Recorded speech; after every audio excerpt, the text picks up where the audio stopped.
Hello, everyone. It is me, Arden Lee, and I am here today with Katie Keech, who has been in the last few months as I've gotten to know them. Katie has just been like my absolute number one gold star badass of like everyone who is in my field lately. The work that they are doing currently in the clinical industry related to mental health care is thoroughly groundbreaking. And I'm just so honored to have them here with me today to chat with us. And we're going to talk a little bit about some of the qualities of disorders, or I'm going to put disorders in air quotes first of all, or conditions that often get overlooked in clinical therapy. Katie has been doing a lot of advocacy work around creating more awareness for those with lived experiences of these kind of things, so that they can be more easily recognized clinically. And you guys, if you've been following my work, if you've been following my channel for a while, you know that I'm not a clinician. If anything, I have cognitive bias against most of the clinical therapy world, given that clinical therapy didn't really do anything for me, and in some cases even caused some harm. So I'm really excited to have been able to get to know Katie over these past few months, to see the incredible advocacy that they are doing, and um, and and Katie as a therapist with lived experience of a lot of these conditions, experiences, or disorders that are getting overlooked. And so my goal with this video is I'm going to talk to Katie today about some of these things, and to bring them to bring this knowledge and awareness more into the hands of the everyday person who is either maybe going to therapy or maybe isn't, who just knows that there is something that is off about their mental health that they cannot or have not yet been able to find the words for. So we're going to talk about some of these things, and I hope that this video will be a resource for you all in order to have better understanding and language, to either bring to your therapist or to further research on your own to see if these things resonate with you, so that you can recognize what's going on, so that you can get better access to treatment. So I'm going to go ahead and I'm going to let Katie introduce themselves and tell you a little bit about the work that they do. I'm going to talk to you also about why I think Katie is an absolute badass. And then we'll get down into the nitty gritty of what we can bring in this video to your own awareness, so that you can have a better, you can feel better resourced to advocate for your own mental health. So Katie, talk to us a little bit about what it is that you do and your work in the world. Sure. I started off, I did a lot of work in community mental health for 17 years, which is a really long time if you know community mental health. So that's like extraordinary. Doing management and stuff. Severe, what they call severe mental illness, which I find that term a little offensive, but that's the term that ranges from like bipolar to schizophrenia to all sorts of things, severe depression. And I managed a forensics program for a while, but I mostly worked with young adults who were struggling, and that was kind of my niche. I specialize in private practice now because I escaped from community health management. I just got burned out. It just, it's only sustainable for so long. And I work in private practice. I do a lot of intersectional work, which I guess that's the best way to describe it. I like to look at overlaps, and I like to look at things how things are not simple and how things can play off of each other. So I work a lot with different kinds of neurodivergencies. My practice is almost entirely like mostly autistic, with some ADHD people or ADHD. Most everybody has severe dissociative disorder. So I work primarily, that's been my primary focus since I started, is dissociative identity disorder or other specified dissociative disorders, and just general more complex trauma. I'm more comfortable working with that than people who don't have necessarily those specific issues. And then looking at the intersection, so when they have young adult stuff, when you have maybe other kinds of neurodivergencies and TBIs, and how that intersects with maybe being a young adult, because a lot of times a lot of therapists don't know how to work with young adult populations, and they either treat them like they're little kids or they're full adults and don't understand the scaffolding that they are using to get into place. So they drop out of treatment a lot and think that it's not a worthy population to focus on, but it's really just how you adjust your own style to kind of meet them. And people don't necessarily know how to do that. So there's other things I think I do, but that's probably a good overview. Cool. Yeah. Thank you for sharing that. And I'm just going to tell the viewers who are watching, I'm just going to share a little bit about the story of how I met you. This year, I've been exploring in greater depth dissociative disorders and also plurality that is not dissociative. Some of you guys know my own teacher, Grant Morrison, this past year came out essentially as plural without the dissociative or pathologized aspects. Grant is not only a very functional person, but a very successful person and a very successful magician, but experiences themselves as having multiple identities within themselves, like about 30 of them that they kind of alluded to, and so with this, I kind of feel like plurality on some level is, and like, pardon the neo-spiritual term here, but it feels like quantum repatterning, right? Like some of you guys who know me know that I run my course, The Repatterning Project, which is essentially about changing our conditioned beliefs, behaviors, and mindsets in order to change our external results and navigate our reality a little bit better. And with plurality, we're essentially looking at not just one person who has learned beliefs and patterns, but multiple parts that have different ones. So this has been a really exciting part of my education. I've been running the Repatterning Project for about 5 years now, and this feels like the next logical step. So when I met you, it was, let's see, I guess it was right around February of this year, and what I heard about Katie was that they were the only therapist on the board of the ISSTD, which is the International Society for the Study of Trauma and Dissociation, who was open about their own DID diagnosis. And I was like, wow, this is like, if there's anyone to learn from, it is this person. And then it was only a week or two later, like, was like, I thought at that point, I was like, you couldn't possibly get any cooler. And then you did. And what happened was Katie was voted off of the board for a real trumped up reason that there really wasn't any, as far as my knowledge goes anyway, there wasn't any real, there wasn't anything codified that they could point to, that they had that Katie had violated any policies.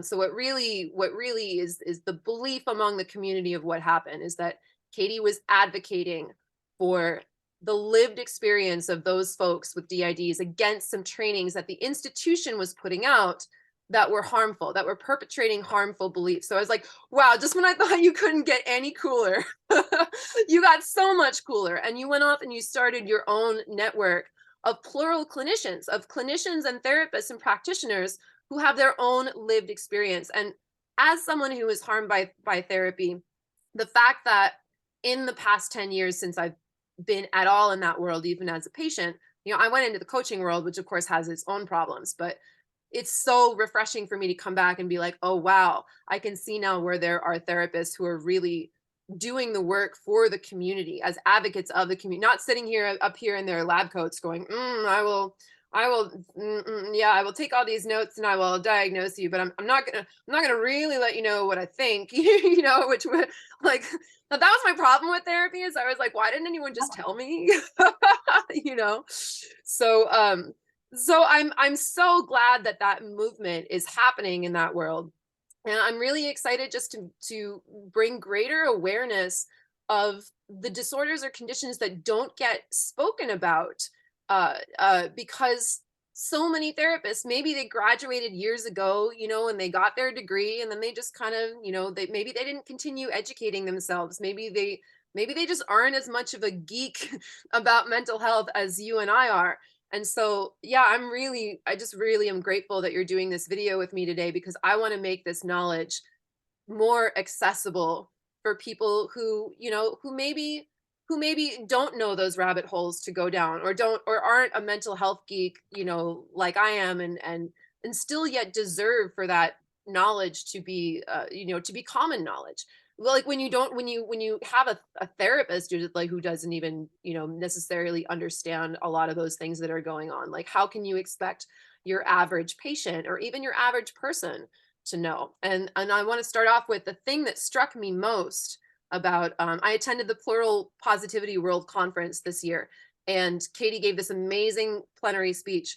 And the thing that struck me the most was that in your speech, you said that for those with a DID diagnosis, and DID is dissociative identity disorder, it takes an average of 7 years in treatment to even get to that diagnosis. That's 7 years of your life that you're going around, like driving around with a parking brake on, essentially, because you're not getting the correct treatment.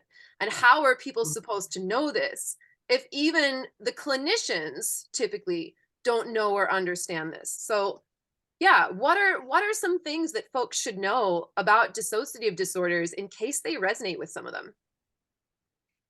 There's a lot. I mean, I think, and we've talked about this, I kind of despair that people think that dissociative disorders are rare, especially DID, and often lead towards schizophrenia as the other obvious solution. And looking at the numbers of what even like the World Health Organization states schizophrenia is compared to DID, the rate of schizophrenia is about 0.8 per population, and some even pointed at 0.6%.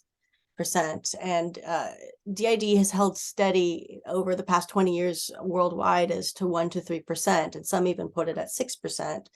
Whereas even if you go towards other specified dissociative disorders or more complicated, derealization or depersonalization, then you've got 20%. So the default to schizophrenia, because dissociation is rare and you might not encounter it, is kind of actually bizarre when you look at the science of it. Schizophrenia is far more rare, actually, but nobody would ever say that.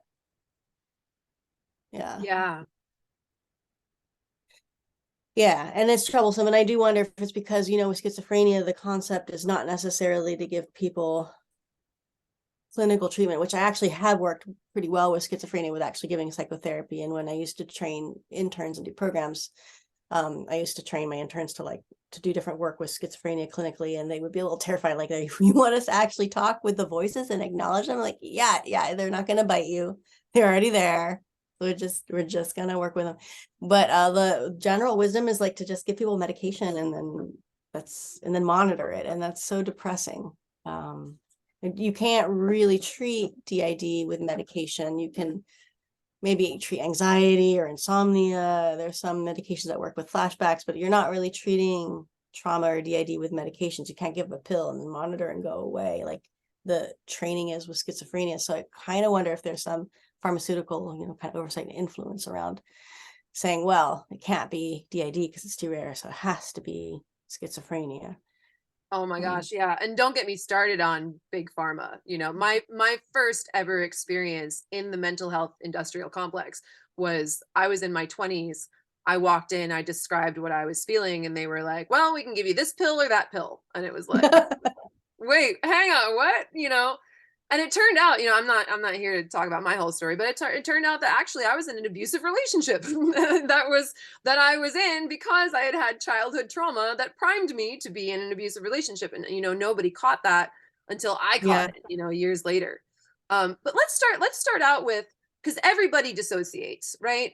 And I feel like we have a lot of memes out there lately that are kind of, especially for the millennial generation, we have a lot of mental health memes that talk about dissociating from our reality. And who could blame us, because we're in the middle of this horrible economic recession where we're at a time when technology is speeding up way faster than our biological organism is programmed or designed to be able to keep up with. The world is overwhelming. There's just more, especially as an ADHD person myself, as a person with autism and ADHD, there's just more sensory stimulation than ever before. I'll even Facebook reels now have ads on them. It's just like it's everywhere.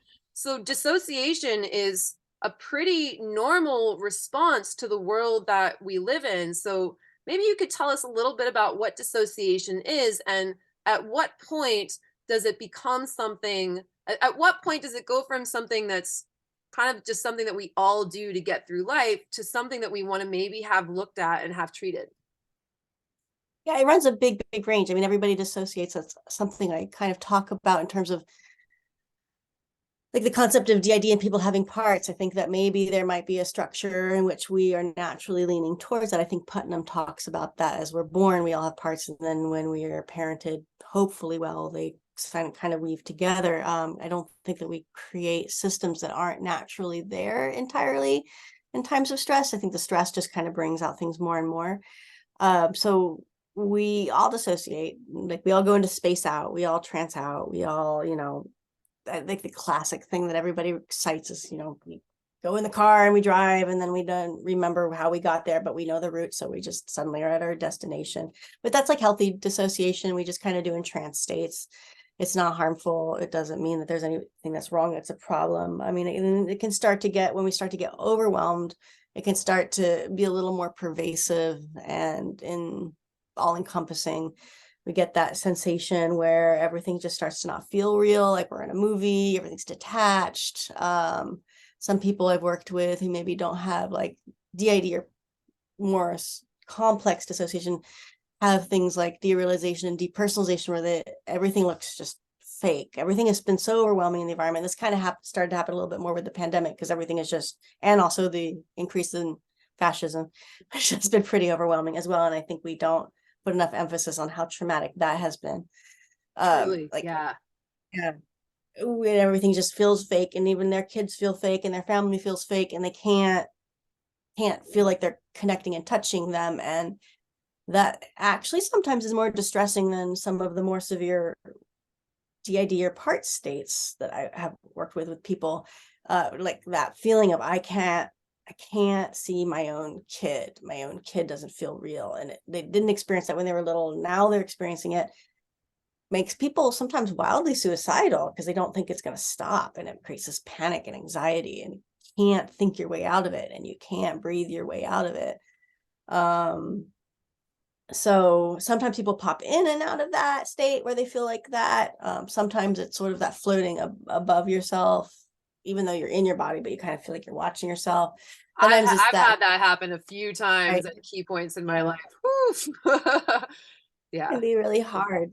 Sometimes it's just like everything feels a little fuzzy and dreamlike because some people just kind of live in this it's like almost like under a pool, but it's fuzzy. Like it's not a real pool. It's just like a fuzziness. Sorry, my dog is stomping on a bag. Oh, please don't ever apologize for your pets coming onto the video. We're And we're we're 100% pet friendly here. yeah, he's done really good, but he every once in a while will pop up with something. But yeah, that's sort of like everything just feels fuzzy and overwhelming and kind of numb. And then there'll be these little sharp instances of things feel real and then going back down into the numb when just things are so overwhelmed. I'm trying to think of different instances. Sometimes people feel like they're a robot. Sometimes people will feel like they're dead. I've had to intervene with when I was working in community mental health when people were clearly describing episodes of depersonalization or derealization, but the clinicians had absolutely no training in it at all. So when somebody would say, I felt like I was walking around like a corpse, they would go, oh, schizophrenia, psychosis, let's give them some medication for it without even thinking at all that this might be depersonalization from like some kind of recent assault or childhood abuse or just general overwhelm or stress.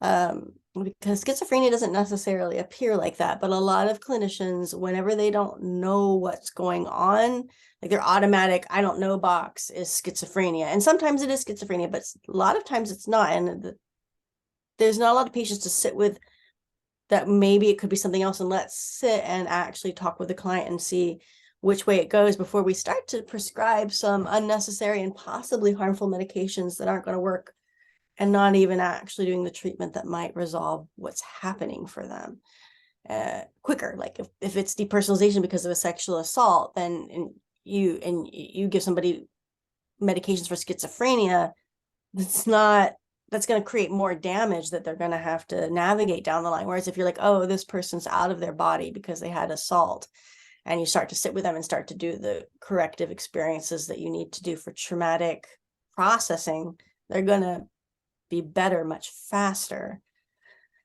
So that's kind of my soapbox around that, because it's just so common for people to say, I don't know what's going on here. That thing was bizarre. It's out of my frame of reference. So schizophrenia. Yeah. In my Yeah. case, I remember shortly before moving to Los Angeles and finally kind of resensitizing myself and figuring out for myself what was going on with me, um, that I had this experience of feeling like when I was really considering suicide, I Hmm. was, um, it felt like I was already dead. It felt like I was a ghost walking around in my own life. And like I had become so desensitized from not only trauma and abuse, but even from consensual BDSM. And you know, a lot of people know this about me is that BDSM was this remarkable sanctuary of completely defensible identity politics, right? I would be like, don't kink shame me. I'm a submissive. This is my thing. But as someone who was a very practicing masochist, I did not realize until much later on that I was actually, in a way, cultivating, like artistically cultivating, a desensitization response in my body by subjecting it to these extreme sensations, combined also with a fawn response, which is when you want to please somebody. So I was very much conditioned to want to please the person who would be a dominant man in my life. So I would further desensitize myself, which of course then not only my physical sensations, but also my emotional needs. So there I was, you know, walking around and again feeling like, is this it? Like, am I done? Like, there's just no joy here. I don't feel anything. I feel numb. I feel like I'm walking around like a ghost in my own life, like I'm already dead. And I was like, well, I should probably I should probably at least give it one more shot before I completely throw in the towel. And I went to a psychiatrist and she put me on Lamictal, which is a mood stabilizer.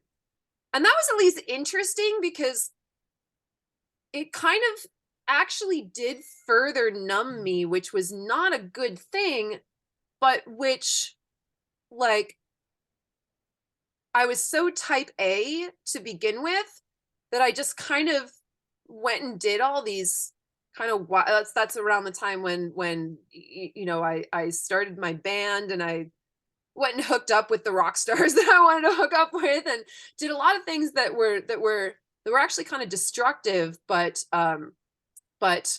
I guess I kind of got them out of my system. At least I learned that those things, you know, didn't work.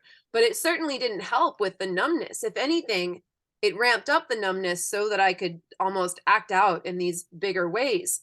So it's like if that's the treatment that's available there, and that doctor was expensive, you know, Sure. that's what bothers me about it. So what can we tell people about maybe the proper way to treat those kind of experiences or to at least frame those experiences so that they can actually get to the root of the problem? Yeah, I mean, I'd like people to know that dissociation is pretty pervasive and it doesn't have to be, I mean, it isn't bizarre. It's just part of our consciousness. We do it all the time. Like I see those memes that say when you were reading so much as a kid that you were having a dissociative response and they frame it as if it's a negative thing. And I get a little annoyed with it because it reading and getting lost in books, sure, it is a dissociative response, but it's a controlled and it's a healthy dissociative response. It's not bad. Like not everything about dissociation is bad. But if we can get familiar with it and comfortable and actually acknowledge that this is a normal part of our makeup to manage overwhelm, let alone like severe trauma, then we're going to be a little more open to explore what's popping up with people when they say they're numb and they're detached and they're feeling fuzzy, or even some bizarre things like that might sound like they're bizarre, like feeling like a robot. And you won't automatically, as a clinician, think, oh, they literally think they're a robot. You know, you might sit and start to ask them questions about what does it feel like and what led up to it, and start to help break it down. But it's also really helpful because a lot of times people understand how to work with post-traumatic stuff. Clinicians, if they're lucky enough, they know how to work with post-traumatic stuff, but only like the really acute PTSD stuff, like stuff that, you know, person was maybe slightly okay and then they had a car accident and, you know. But if you're working with dissociation, especially if it's pervasive, that stuff isn't going to work for this model. And a lot of clinicians don't know that because they've only been trained to deal with PTSD, and they start to go in with their PTSD skills and they make it worse, because they're getting a person to start to feel in their body. But the reason why a person's floating and feeling fuzzy and disconnected is because stuff isn't safe in their body. And so you're going to slam somebody into an environment that isn't safe. It's going to make panic worse and the numbness worse. So getting people to actually have the skills to recognize that and to go slow and to maybe do different things that are going to help a person feel calm in different ways that don't make them entirely in their body, or don't cause somebody, like even with neurodivergencies, even if there's not trauma, like getting somebody to kind of do mindfulness and meditate isn't really that great for a lot of folks. And so that can backfire. And a lot of therapists get a little cranky about it when their thing, their method, whatever their go-to is like, it's not working. And the client, I've had this experience, like I was supposed to, I think, say, I see the lamp 3 times and I see this 3 times. And like, I don't know, 7 things I'm supposed to say 3 times. And the therapist staring at me while I would say it. And I tried to tell her that this is actually making, I was like 20 something at the time, this is making it worse. And she's just like, you're being a non-compliant client, basically. And I'm trying to give her constructive feedback that no, this is not helping. I'm feeling on the spot. You're staring at me. I don't want to say these things. Therapists kind of need to listen to their clients and feel like they don't need to have all the answers, but also widen their skill set, that there's like a variety of things that they need to learn how to do when you're working with trauma. And one kind of tool isn't going to fix every kind of traumatic impact, and that's okay. It doesn't mean you're a failure, but you need to look at other options. Like, can you have the person do dual focused meditation where they walk and they do dishes and they listen to music at the same time while they do a little bit of centering of themselves? It's going to be a lot easier for both dissociation and folks who have ADHD or ADHD or autism. Are you going to just have a person feel into their toe rather than their entire body? And if their toe isn't safe, that's okay. You can kind of back that up, but just like learning a little more flexibility to kind of follow your client rather than, this is supposed to work, and if it doesn't work, you're a bad client.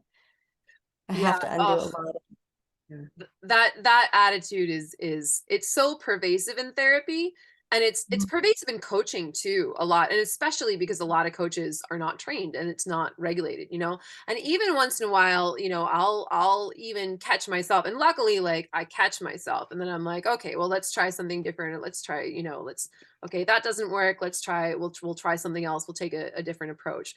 But that really, it just sums up that attitude that is so pervasive throughout clinical therapy that I've seen, where it's like, I know the thing, and if you're not doing the thing, you must be doing the thing wrong, And it's like, it's our job as facilitators to help people find those solutions. So yeah, you may meet resistance along the way, but you better not be staying in that resistance. Like, if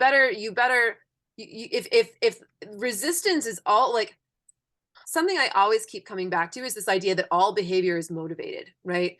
Even when you're looking at, let's say a person with autism who self-harms, right? Who might be banging their head into a wall. Well, they're probably not doing that just because, right? There's probably a right. sensation in there that they're looking to calm, and that banging their head on the wall is the better option for them in that moment than not banging it on the wall. So it's always a call for deeper exploration, or at least deeper curiosity. Like, okay, that doesn't work. Can we try a modification? Can we try something else? But the part that really gets me is that so many therapists seem not to recognize the obvious symptoms or hallmarks of some of these disorders. Or you'll have someone who is, for example, in AA, right, where you get a lot of platitudes, you get a lot of slogans, and that person will see in some of those slogans, maybe like, like, for example, there's one like, oh, I take a drink and then the drink takes me, right? And maybe for someone who is maybe for someone who is just has a problem with having overlearned the dopamine response that, like, alcohol feels good, and then once I start, I just can't stop. That's sure, maybe that could be the case. But for another person, that could be that alcohol might be a trigger for a different internal dissociative part. And then that part comes to the front and genuinely does take over. So there's all of these places in the mental health field, whether it's recovery programs, whether it's therapists or psychiatrists, where people are trying to describe their experiences and they're not being heard because they're being fit into these very narrow boxes of the things Yeah. that clinicians already recognize. And then they're like, oh, I know what that is. You're just this, and I'm going to prescribe you that. So how can people better advocate for themselves or better recognize what's going on? I think that's hard because, you have to then, there's this tricky thing, which is, I think you've been following with self-diagnosis, right? Like there's sort of this backlash around self-diagnosis. And I think the way to advocate for oneself, though, is to explore what's going on for you, what you think is going on for you, so you can advocate, so you don't get put into a specific box that doesn't fit for you. I mean, a lot of times what I see, aside from the dissociation, is I get a lot of referrals for people who have supposedly borderline personality disorder. And I actually do quite well with like people who have that diagnosis. I think of it as a trauma response. It's not, but they I had don't. that thrown around at me a little. I've never had the official diagnosis slapped on at me, but like, yeah, yeah, early attachment Yeah, trauma, like. right. But some of these don't actually, like, they have autism symptoms. They're women who are autistic, and they might freak out in a group setting because of the lights and the noise and the chairs on the metal and then run out. And what they're being framed at by the people who don't understand autism is like, oh, that person relationally couldn't handle interconnecting with these people. And they're not at all thinking, oh, this person is having a massive sensory overwhelm because we have fluorescent lighting and there's too many noise and there's too much stuff going on and they had to leave, and so they don't know what they're seeing, and then they categorize it what they think it should be, and they miss wild amounts of stuff. So when I work with autistic women who are self-injuring and drinking and all of this, like if I work from a sensory profile angle instead of just a relational angle, the stuff goes down really fast, whereas if you're working at them, if they have BPD, it's just not going to get better at all. But in terms of the question around, yeah, you have to self-advocate. And if you don't know you have autism and you're being told you have BPD, you can't self-advocate. You can't say, no, it wasn't this person telling me that I gave them this feedback that it was uncomfortable. That's the reason I ran out. It was the smell and the chairs and the light and the thing, and I couldn't handle it. Because nobody's going to believe you. So if we are telling people that they aren't allowed to assess and look at their own symptoms, and they're not allowed to investigate their own selves, then all we're telling people to do is to submit to some higher authority. And a lot of times we aren't examining how those higher authorities don't know what the fuck they're talking about.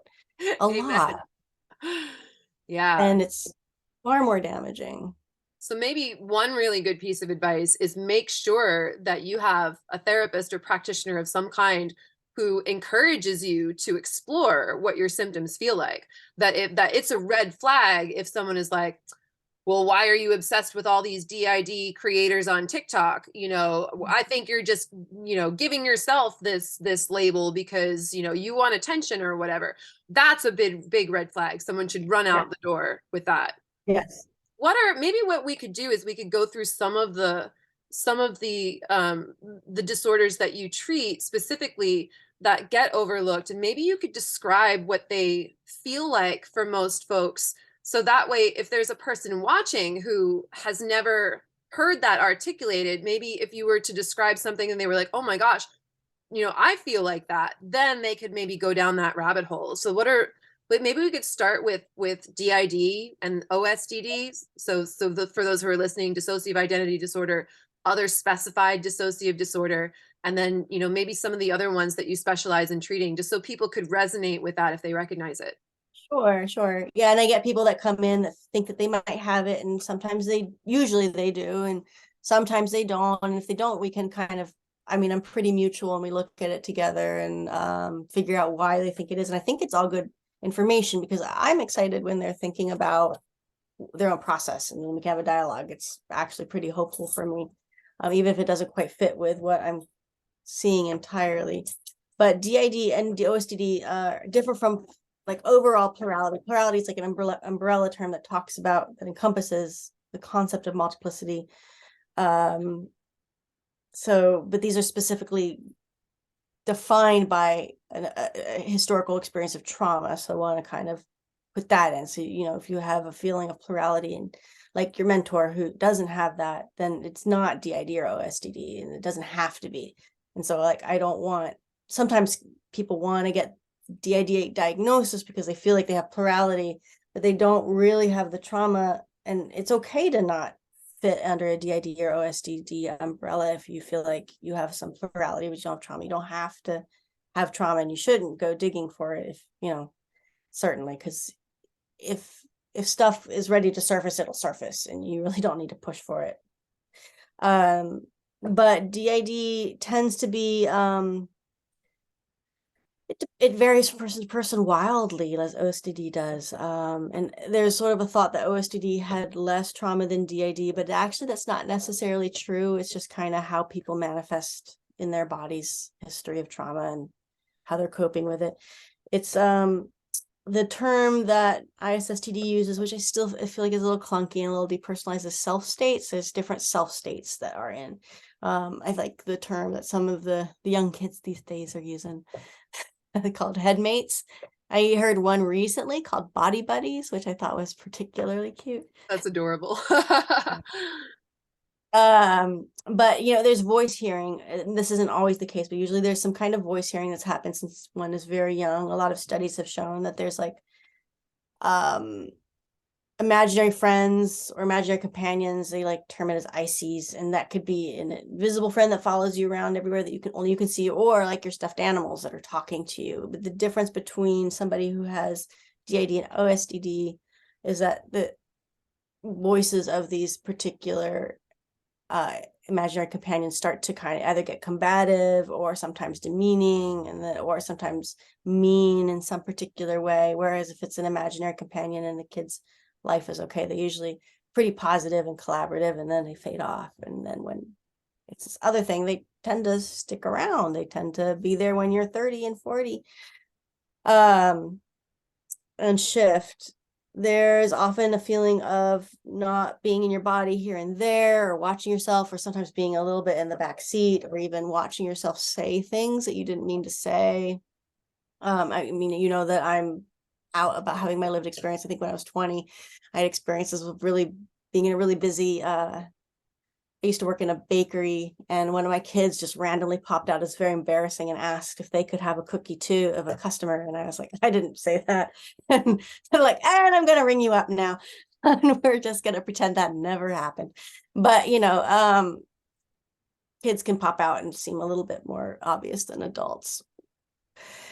These things just sort of come out, and it's very confusing for a person if they don't have context for it. They don't understand why they might have multiple preferences. People think that they're lying when they state this thing, and then like a couple hours later they state that thing. They might have periods of time they don't remember anything at all, or they might have periods of time where they kind of remember basically what happened, but they have no emotional connection. That's called emotional amnesia. It's sort of like I'm kind of watching the highlights of a film and looking back on it and going, I guess I must have done that. I'm not quite sure if I dreamed it, but it happened, I guess. But it feels weird to me.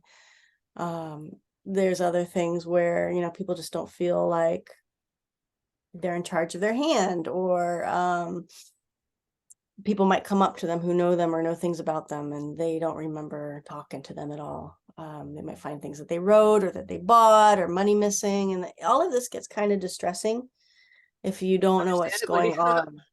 Yeah. And that's at the more extreme end. Usually that's more DID. When it's OSDD, usually there's sort of a continuous memory. There might be that emotional amnesia I talked about with OSDD.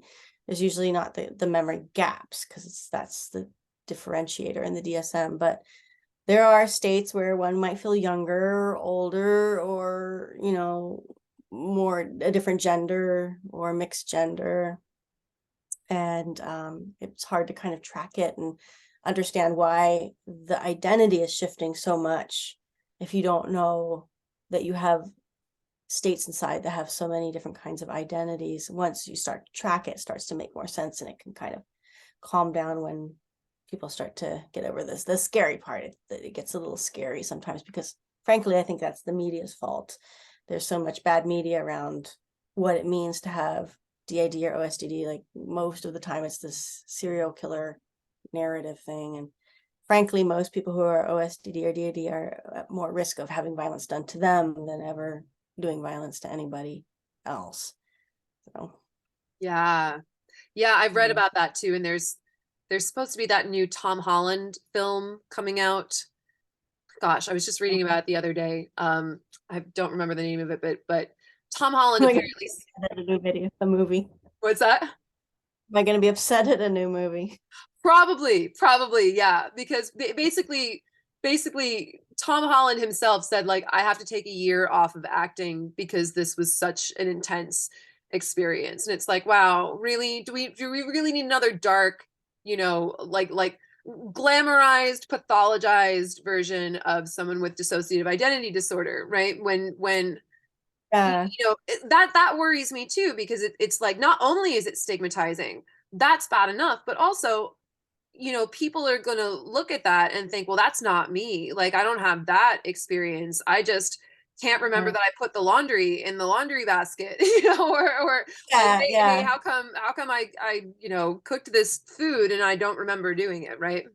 Yeah, no, I think I did like a TikTok of real adventures of people who had DID, and like the things that are superpowers. And one of them is like not remembering you just ate chips, like that's all you ate last night, or not remembering who hid the wallet, or finding a stuffy that you didn't remember buying arriving. It's actually, I think my partner says is like it's actually pretty boring disorder when you really, I mean, compared to what it's it's not that exciting. A kid might pop up and talk about how much they like toaster strudels, but like that's that's kind of as exciting as it gets a lot of times. Yeah. What is also, I saw you make a TikTok about this once, and I Okay. realized I'd never seen this information anywhere else before. I even went looking for it, and I was like, why is no one else talking about this? What is the difference between ADHD, which obviously comes with memory problems, and let's also throw in there, let's also throw in there memory loss from like, let's say, like, brain damage from drug and alcohol use, because also when you have trauma, you have a propensity for addiction, which can also affect your memory. And then versus, dissociative amnesia. Yeah, well, ADHD forgetting is kind of that distracted forgetting. Like, you remember you put your keys down, but you don't remember where, or you knew you had the makeup right in front of you. I don't know, somebody made a TikTok about that, and like, and they're like, where is it? But then it was like in the drawer in front of them, but they couldn't see it. It's sort of this distracted forgetting of things. I don't remember where I put the paper down. I wandered into this room and I don't remember what I was gonna get in this room, and now I have to go back again. I was doing laundry, but then I started to do dishes, and then I started to do something else, and I forgot entirely about the thing I put in the oven. It's more distracted. It's and things that are popping out of your mind because it's not right in front of you. It's like that the ADHD has that classic out of sight, out of mind thing. So you forget things because they're not in front of you, and you get distracted by the next thing and the next thing and the next thing. Whereas with DID, it's like I was walking into the room to put the keys down, and the keys were in my hand, and I'm in the room and I look at my hand and now there's no keys there. Like, it just disappeared. It's different. It's not like I put them down and I don't remember. It's like there's a chunk missing out of the film that got snipped. It has a That's very such a different. great, like, illustrative analogy, by the way. That's like, yeah, like that time is lost, right? Yeah. The time is lost. Like, you see a thing you wrote, but you have no idea who wrote it or when or how, and it's there. It's not like it, oh yeah, I wrote it, but I kind of don't remember, but I kind of remember. But no, it's like I don't know who made this or when, and it can be kind of scary. I don't think a lot of ADHD people have a fear response to being confronted with things that they don't remember doing, because they kind of can connect it. But with DID, there's often a fear response because totally out of the scope of what they remember doing. That's got to Um, be terrifying too, to realize that there may be things that you have done or and could potentially do again in the future that you just have no recollection of. mhm.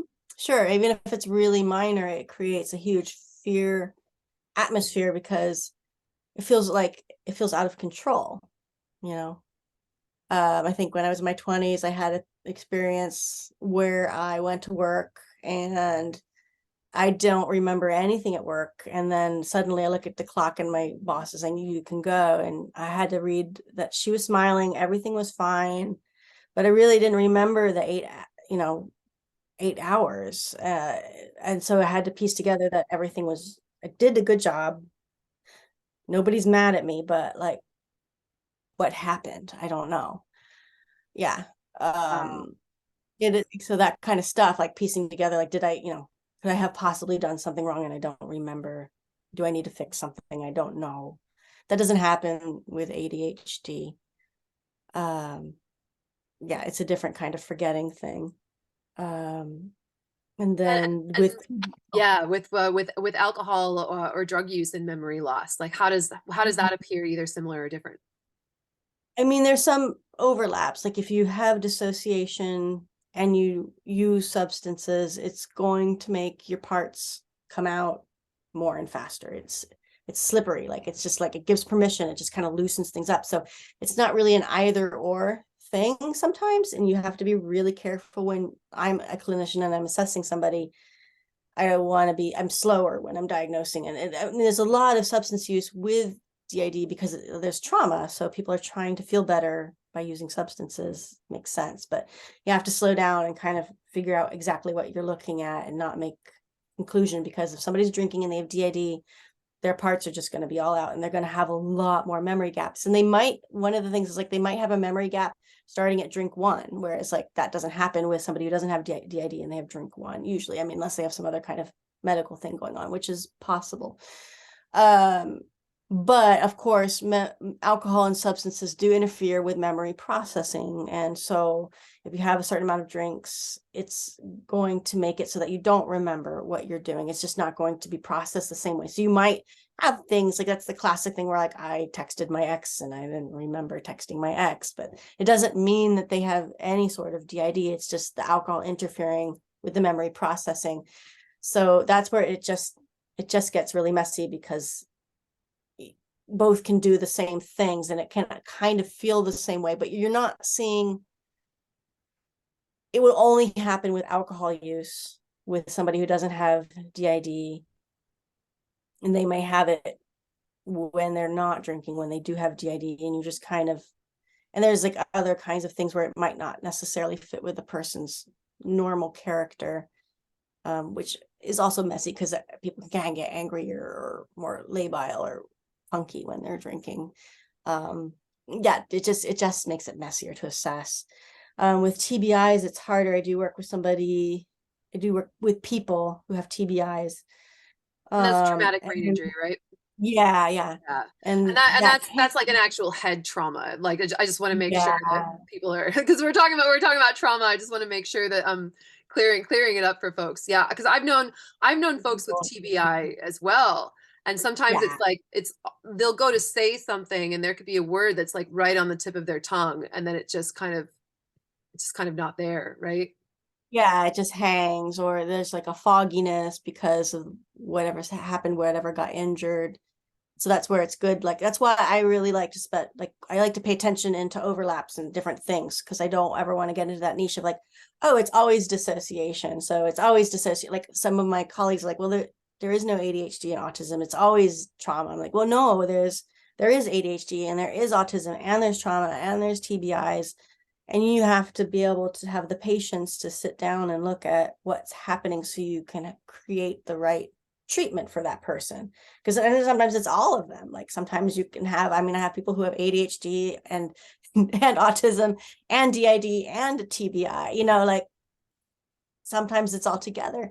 But yeah, there's different, you want to just track the medical stuff and you want to make sure that people get checked out. I've spent a very long time with some people making sure they've gotten their medical stuff checked out to see if their amnesia is based on some sort of autoimmune thing or a head injury, or is it based on that they have, DID? And sometimes it is the medical stuff. Sometimes it's just the medical stuff, and we're just working with the grief that their body is different because they have the medical stuff. And sometimes it's both, and then it's complicated because it's like, well, they bounce off of each other. Like now you have body injuries and you have DID, and they both exacerbate each other, and when we have to slow down the work and pay attention to both at the same time, which makes it harder, but it's not unworkable. I love that meme that I've seen going around the past few months about how nature doesn't do binaries. Yeah. Right. Yeah. True. Yeah. And yeah, I think like especially in the clinical community, from what I've seen, I mean, humans just like to categorize things, right? Like even if you look at the way that we classify all the animal kingdoms, right? This is this, that is that.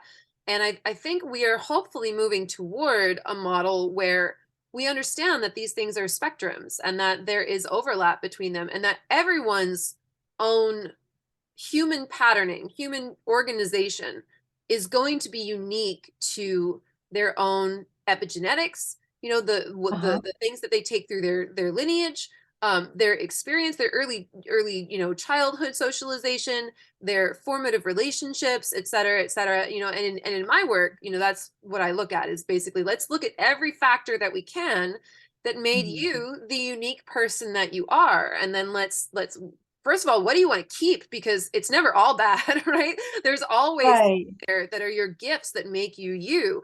But if there are also patterns that are getting in the way of that, then let's change those, and let's make sure that your own, and when I say system, I don't mean system as in plurality. Right. In this context, yeah, I mean your own human operating system. Let's make sure Yeah. that it's designed to get you the results that you want.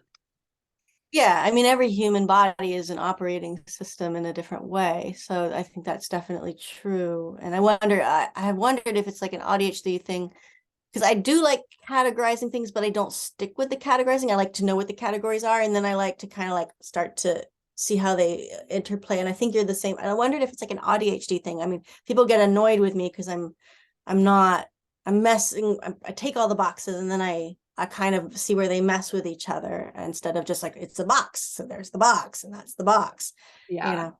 Well, one thing I love about autistic cognition, which I'm just going to go ahead and brag for both of us right now, is that we cannot abide two irreconcilable pieces of information, and we must make them fit into the entire model, which means, I think anyway, that in our work with people, we we don't give up until we find the thing that really feels like it clicks and it accounts for everything that is going on. Whereas when you have a lot, I'm just going to say it, when you have a lot of neurotypical either clinicians or coaches, they are often, in my experience, accustomed to regurgitating the things that they have already learned and basically saying, oh, this is it, and it's, goodness. In the coaching world, and this is a bit different, but I have run into so many contradictions, so many unsustainable paradigms that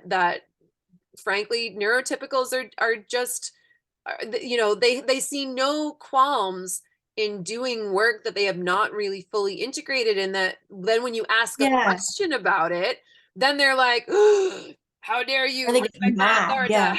authority. What's that? Yeah, they get really, some of them get really, especially if they're like really in their, professional niche, they get mad at you. Like, and I'm just like, why are you mad? I'm just, adding and asking this other question. I don't understand. I haven't like threatened your kids or anything. Right. Yeah, they do not love holes poked in their arguments. That is for sure. Yeah. With me, that was in the business coaching community a lot, because it would be like, you know, you should spend 80% of your time on sales and marketing, and that I'm like, okay, but that means you have only 20% of your time for your clients. So I'm like, hang on then. That means if I go to the table in the back and I sign up for your mastermind, you've just told me mathematically I get only 25% of the attention that I've been getting up until this point. How is that? You know, they did not like that. Well, I want to start wrapping up because I want to keep this video to like roughly around an hour, just so it's, you know, digestible and for folks, and doesn't look too overwhelming when they go to click on it. Yeah, what are let's wrap up with, well, first of all, I think it's great that we've really established that if a clinician is in any way being stubborn or resistant with you, right? We always talk about resistance on the part of the client, but if there is ever a clinician who is forcing their own model in a way that doesn't feel good to you, I always like to advocate for people, like, you can change your doctor, you know, you can go with what works for you. And beyond that, yeah, what's I guess sort of just in closing, what is a good way for people to approach their own mental health issues or problems that they may be grappling with in a way that doesn't just hand over all the authority to whatever clinician or practitioner their insurance assigned them? How can people really start to educate themselves or better understand what is going on with them so that they're better equipped to treat their own mental health or find the right Yeah. treatment for themselves? I mean, first, I think starting off with the concept that institutionalization doesn't just mean that you are in a locked hospital for years and years, or in a prison setting. Like, institutionalization can be being sort of groomed to obey leaders in mental health systems and do what they say without question and accept it. So just to know that that is a thing, that's a real thing. And so you can start to look at it in yourself, and that's okay. It's not a fault if you have it, but you know, it gives you room to start to look at, am I doing it because they say I should do it, or does this feel actually good for me? With That can severe replicate your trauma dynamics too, right? yeah, I was gonna say, with severe trauma, like, a lot of times you don't get choice and you don't have choice, and you're supposed to just go along with the perpetrator or whomever is in charge. And so you want agency is always the growth point for anybody. I'm always trying to build agency and choice in all of my population, wherever they are, whatever trauma they've had. So you want to just kind of try it with yourself to know, I have agency and I have choice and it's okay. And also to kind of work with the shame that pops up, because shame also kind of erases agency and choice and just kind of shuts people down. So noticing that, if you can, for yourself, maybe even building another, it's hard because there's not just enough out there, peer networks, if you can, either online, if they seem healthy and they're not attacking each other, and you can always leave those. If anybody's hostile or says there's like one right way, that's removing agency, and that's a red flag. So anybody removing your agency, bad for your mental health. And just feeling okay and free to educate yourself about what you think might be going on, and having questions. Questions are great. You know, it may not be right, it may not be spot on, but you have a question, you have the right to ask and inform yourself and ask your practitioner about them. And then sometimes you don't have the money, or you don't have the ability, or there's not the insurance, or there's not even the person who can really help you with that. So being able to find ways to get resources in other ways, like books and different books that can kind of help, depending on what I can't really give a resource because I'm not defining which direction I'm going into, but there can be books that are helpful to support yourself with and learning skills. It's okay to teach yourself skills if you don't have a direction or a person to go with, and just start to shore things out for yourself. I'm not sure where to go beyond that. I mean, there's all sorts of different things. If I was going to go with the specific diagnosis, I'd be like, yeah, and if you're autistic, you might want to like look into your sensory profile and see if heavy things are better or light things are better. Do you like touch? Or, you know, I do a lot of sensory profiles, frankly, with my trauma clients who don't have autism too, because sensory stuff happens when the nervous system flares up in general. But I think I might be rambling, and I think I'm getting off course from your question. I think that was great, honestly. No, I think yeah, I think how I would kind of sum that up is I would just advocate for people, if you're not feeling good, if you feel like you have issues with your mental health, like, do whatever research you can, like go on YouTube, go on TikTok, and Mhm. find people who are talking about these things and look for the experiences that resonate with you. And then, I mean, goodness knows when I started looking into DID and OSDD, not for myself, but because I felt that this was sort of the next step in my own education of patterning. I went on Mhm. Facebook and I said, like, hey, who I didn't know what OSDD was, by the way, like before I met you. Like I knew what DID was, but OSDD being, as I understand it, it's like we all have parts, and DID is where there's sort of more extreme amnesia between parts, or more extreme, like they're in greater relief to one another. And OSDD is almost sort of kind of like in the middle, where there's some dissociation between parts, but maybe not so stark as that. And I went on and I just made a Facebook post. I was like, hey, who can tell me who can tell me like what that sort of liminal space is between like regular parts work and like DID, because I know it's not a binary. And somebody tagged you on my post, and here I Yeah, am, and I've yeah. learned all this incredible information. So I just, yeah, I would second everything you're saying, and I would just really encourage people to also do their own research and look for the YouTubers who are out there who are making videos on mental health, especially people with the lived experience of it, and see what resonates for you, and bring that to your therapist if you have one, or find a therapist who specializes in the thing that you think you may be experiencing, and bring that information to them. And if they start to shame you in any way for looking that up, like, oh, why are you, like, this was some of your experience, if I recall correctly, is that you had therapists who were like, why would, well, you just sound like you're obsessed with DID, or what, and like, well, and Yeah, yeah.